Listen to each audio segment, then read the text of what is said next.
This program is brought to you by Ignite TV. Now you're in command. Visit Rogers.com for more details.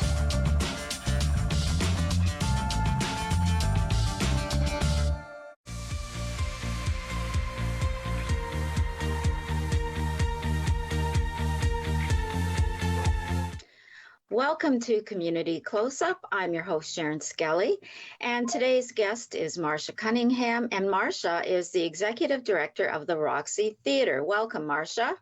Hi, thanks for having me. Well, we've had I don't know if we'd call it busy, an unusual couple of years, 2 years, I guess it's been. And you've had to adapt to the environment that's been given to you, and you have. Yes, it's been, I'm sure we're all really sick of the word pivot. Not just here at the theater, but everywhere. But yes, we got really good for a while there at planning things, postponing things, canceling things, rescheduling things. It's looking positive now, though. And I'm pretty optimistic that at this point, hopefully going forward, we're just planning and executing, not rescheduling anymore. I think we can say for now, everything looks pretty good. I know. We've got some shows planned and people can go out for now, and it looks pretty good. But even when you said you wanted to reopen, people were mad at you, and you had a little bit of a rough patch there, and there was people protesting because they didn't want to have a vaccination to go to the Roxy Theatre. Weren't they angry? And there was a fair bit of anger from a very select group of people. To be honest, I don't think that we put out a survey, and we made our decision based on our survey, and we asked people who had been purchasing tickets from us regularly, our members, and we asked them their preferences with regards to vaccines and masking. And really what we needed to do was, there were a lot of people at that point who had tickets in their hands for shows that were upcoming, especially on the OSLT schedule. And we wanted to make sure that those people who had made the plan to come to the theater felt the most comfortable in doing so. And so we made the decision that for the balance of the OSLT season, we would require vaccines and masking. And so that goes right now until May 15th. And so we've only got one more show left. Last week, I don't know if you saw it, but we had Born yesterday. Didn't get to see it. Great. It was so good. And so, you know what? Everyone who came was really lovely and cooperative. And many, many people, in fact, have reached out to us to say that they appreciate the things that we've been doing around public health. Well, anyone that knows anything about focus groups and surveys and numbers and stats knows that you had over 1,000, wasn't it? Asked. That's a good number. Mm-hmm. So you know that, like, if you'd had asked 15, you could with certainty say that was not a fair focus group. But with over 1,000, you had asked a fair number, even if it wasn't just people that were members of the or ticket holders. So that was a fair number to ask, do you want to have vaccinations and masks? So it was a fair number to ask, and it was, Yeah, we were really thrilled with a lot of our patrons did reach out, and we're very, very grateful. Yeah. And so we were glad that we were able to give them the experience that they wanted to have in the theater. For Matilda Jr., which opens on May 13th to the public, we have some school shows a couple of days in advance of that as well. That show will also require proof of vaccination and masking.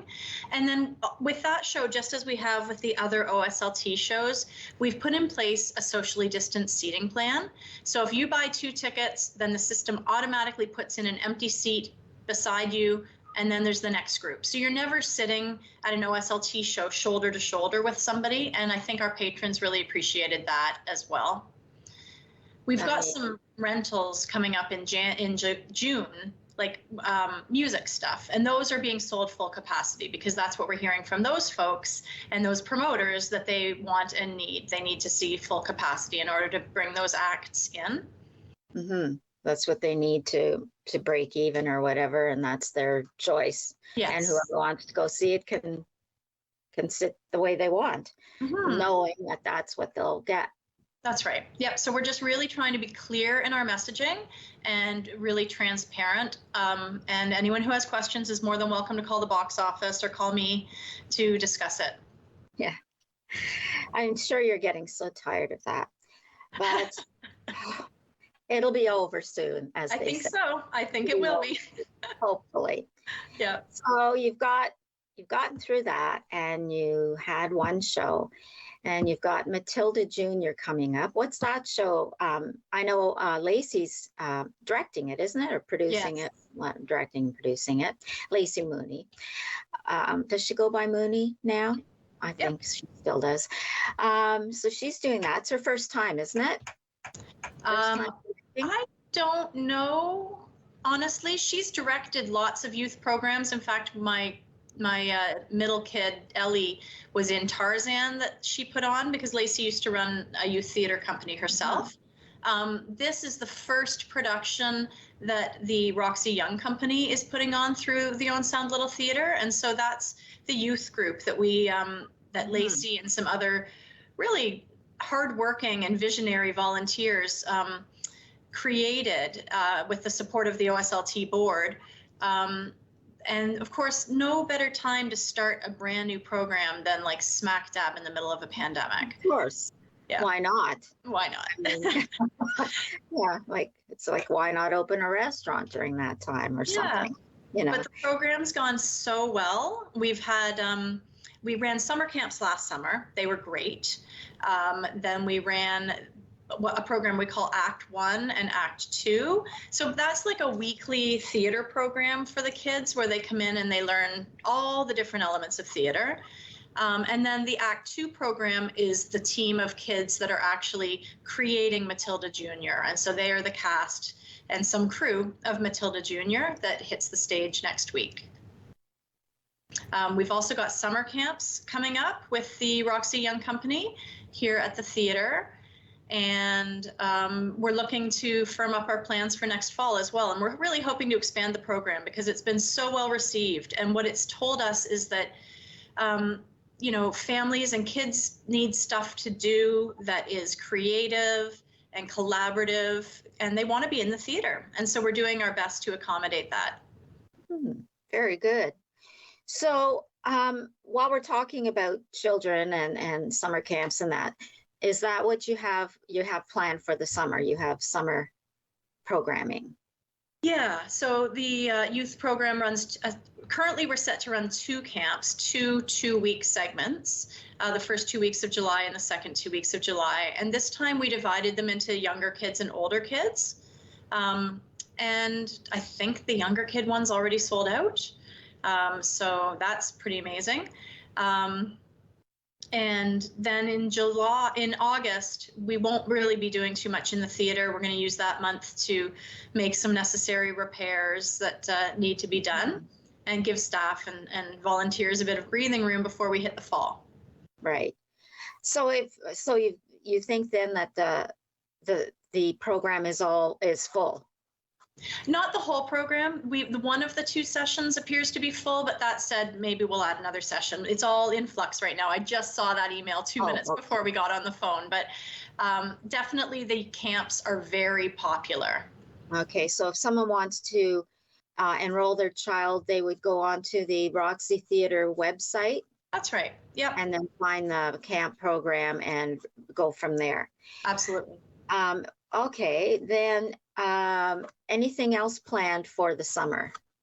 Well, after Matilda Jr., which runs next week, actually it's been such a success story because when they planned for the Matilda Jr., they had planned for, I think, 2 school shows.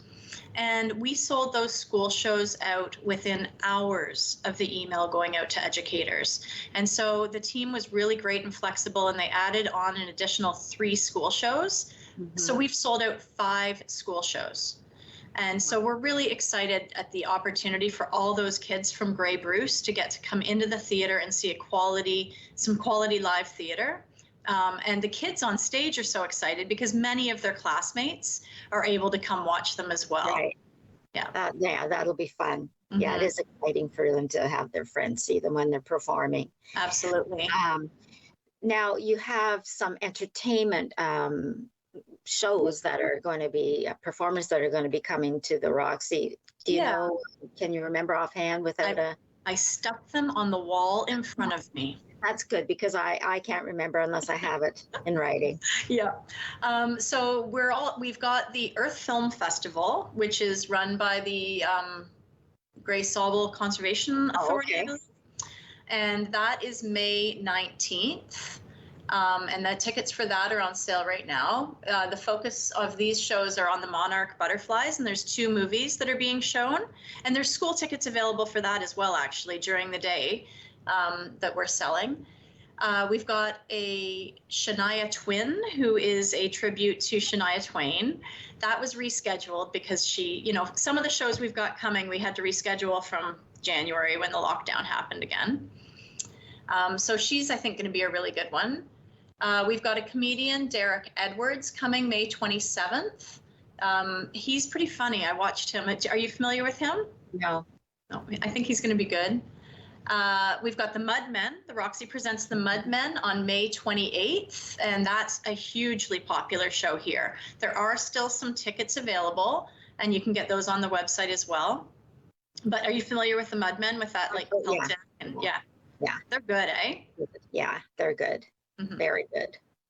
Then we have an Elton tribute on June 5th, a Van Morrison tribute on June 3rd is the Elton, June 4th is the Van Morrison.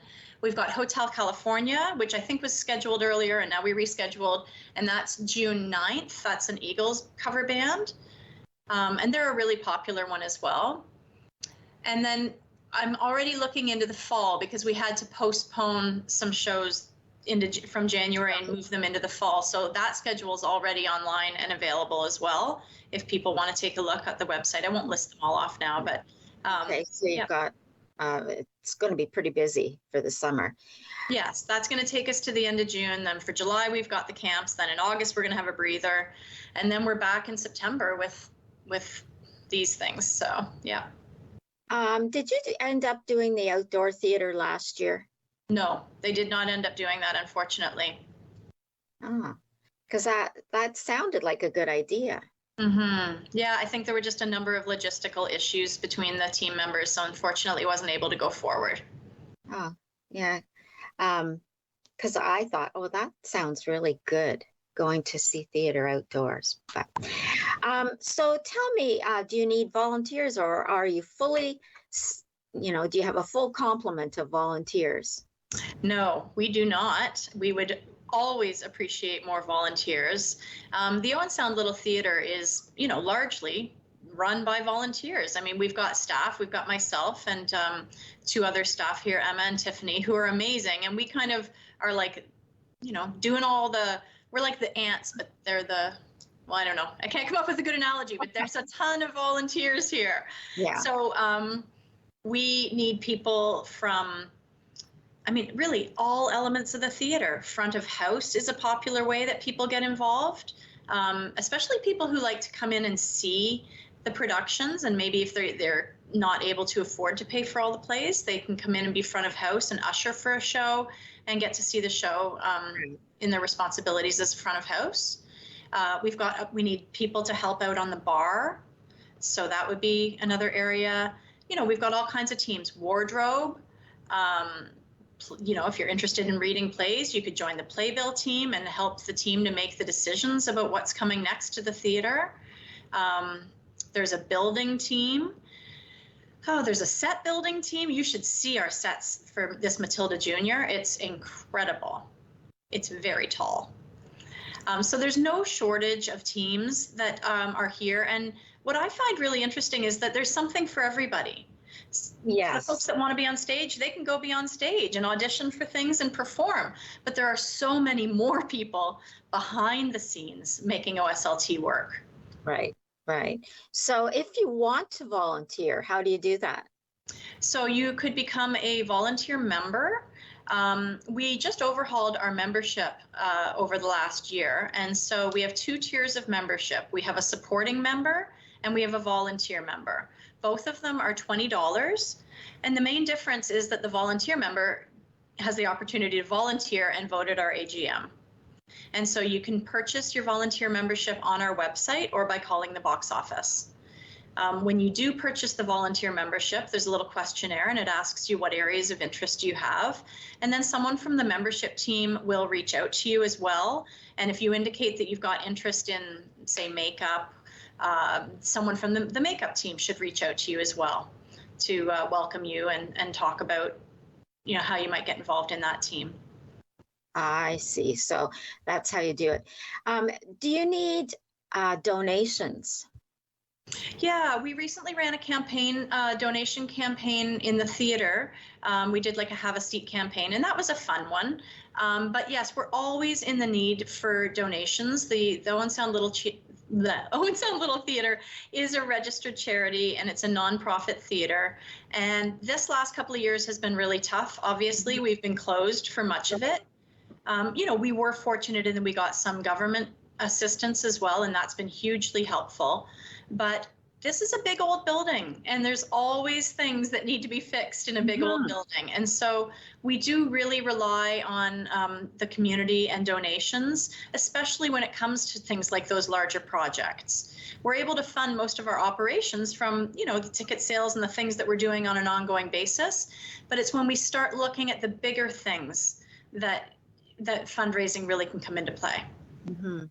So is there a spot on your website where someone could donate? Yes, absolutely. They could visit the website and make a donation. And if someone was interested in fundraising, say there's someone out there who just loves fundraising, that's an area of volunteer that we would like to build up. We would like to build up our fundraising team. Okay.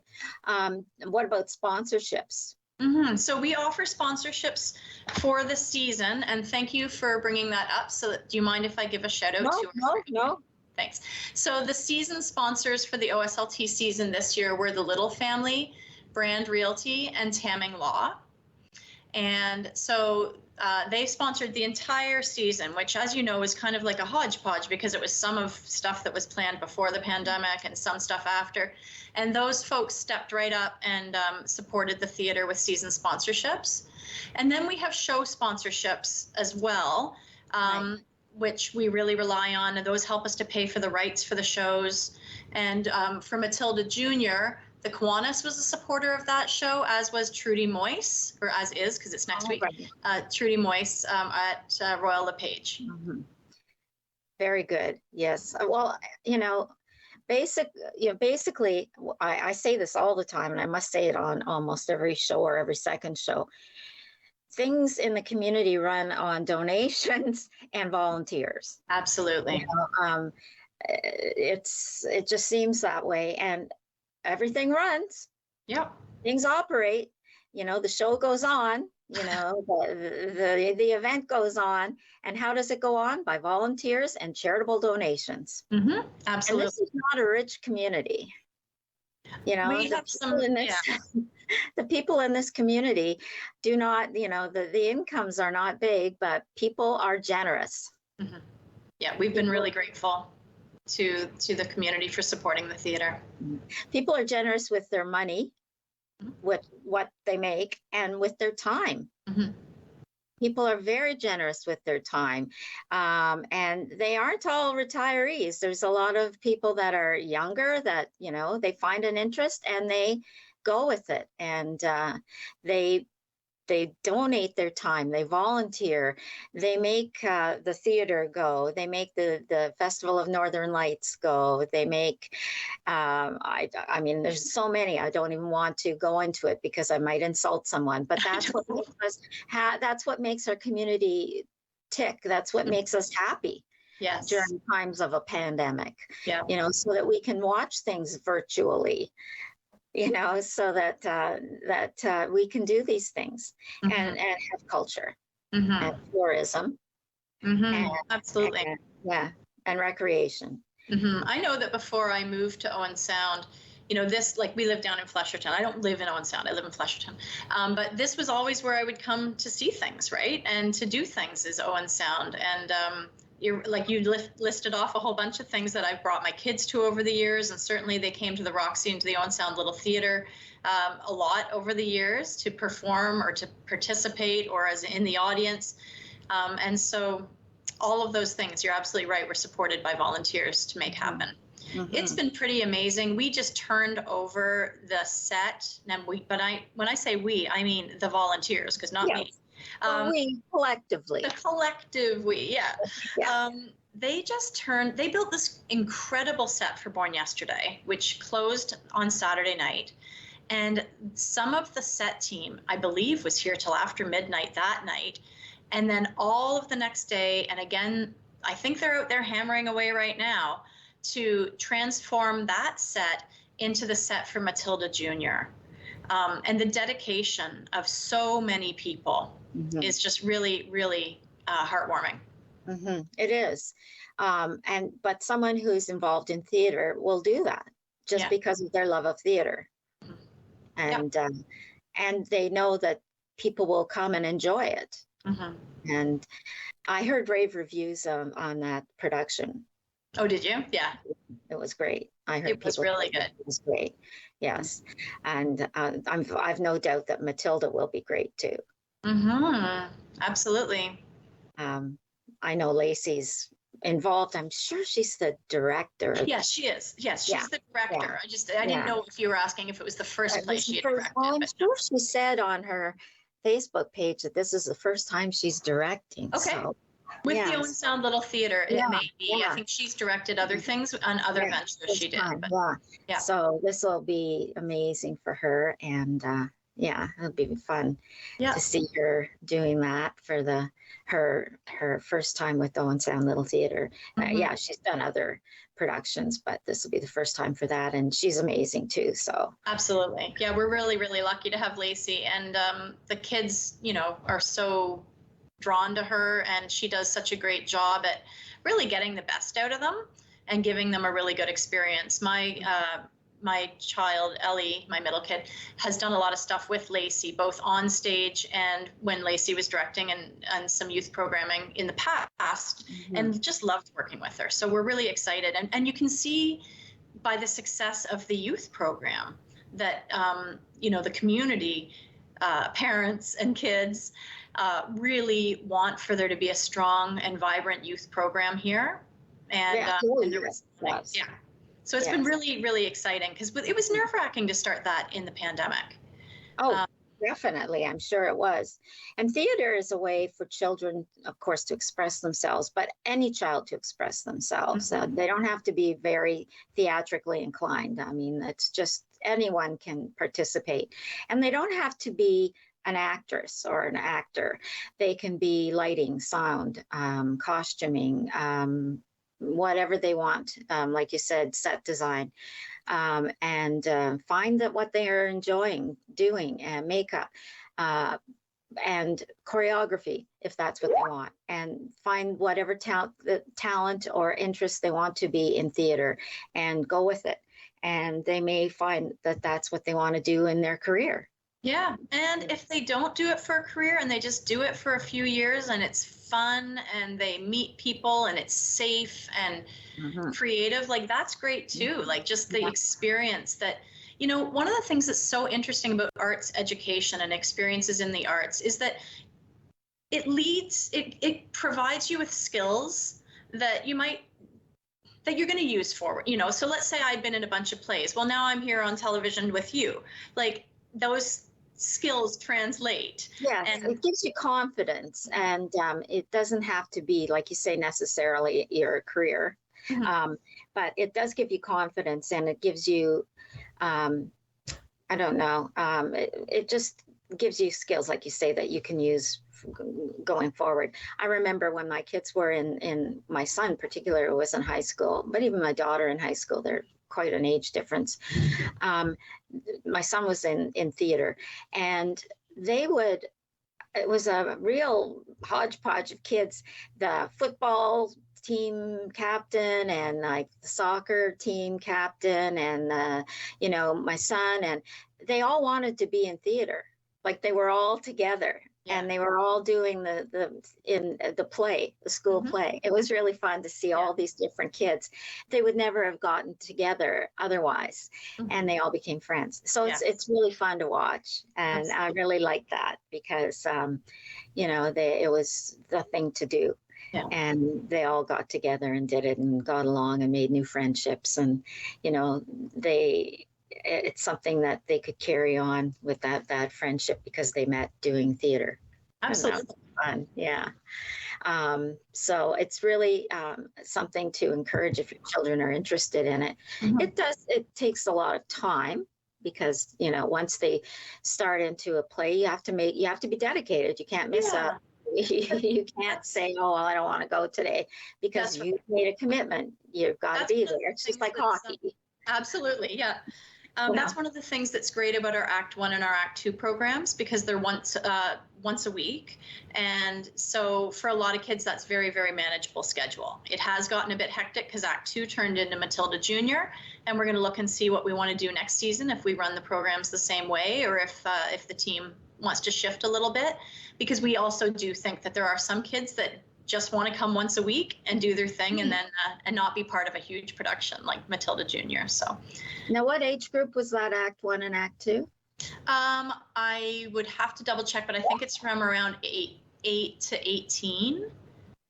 So a big that's a great age. Yeah. I mean, again, I need to double check that. And so we're just in the discussions now about what next year, what will it look like in the fall? Because, you know, we've had a lot to learn over this year, and the team has learned some really wonderful lessons. And so we're going to take all that and rebuild or expand on the lessons that we've learned into next year. Oh, yes. But that's a great age group, the teen group. And they work hard. You know, wait till you see it. When you see this play, Matilda Junior, those kids have got it. They've been working hard. Oh, yeah. They work hard. They're enthusiastic. Some people don't give them the credit that they're due, but I love that age group. I think the fact that we've sold out all those shows is giving those kids some credit because they are going to have some pretty happy fans when they are up on stage. Oh, yes. So that show runs when? So the school shows are the middle of next week, and kids will come to that with their schools if their teachers have signed them up. And the public performances are May 13th and 14th. On the 14th, we've got both a 2:00 and a 7:30. Do you still have tickets? Very few. So if you're interested, get on the website or call the box office. Yes, because you don't want to miss Matilda. Thank you very much for joining me. And remember, if you want to volunteer or if you want to donate or whatever you want to go see a show, check out the website or the Facebook page, and you can get all that information there. And thank you very much for joining me, Marcia. And you can join me again next year and tell me about how the summer went and what you've got lined up for the fall. That sounds great. Join us again here on Community Close-Up. And remember, it's your community, so take part. And also remember to stay safe out there. The COVID isn't gone quite yet, so you might want to get a vaccination or wear a mask, but it's up to you. But at least do some social distancing and wash your hands, basic hygiene. So join us again here on Rogers TV. Bye for now. I'm Sharen Skelly. Thanks, Marcia. Thank you.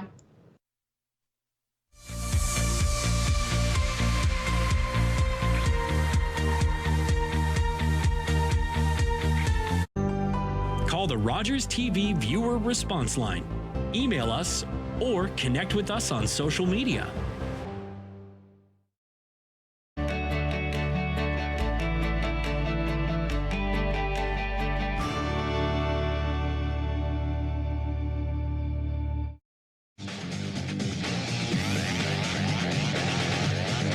I'm Callie Dillons, defenseman with Olmstown Attack. Go behind the scenes with your favorite team on Attack Craft every Tuesday on Rogers TV. Calling all journalism students, Omni Television is once again awarding scholarships to qualified students pursuing a career in third language journalism. When I found out that I won an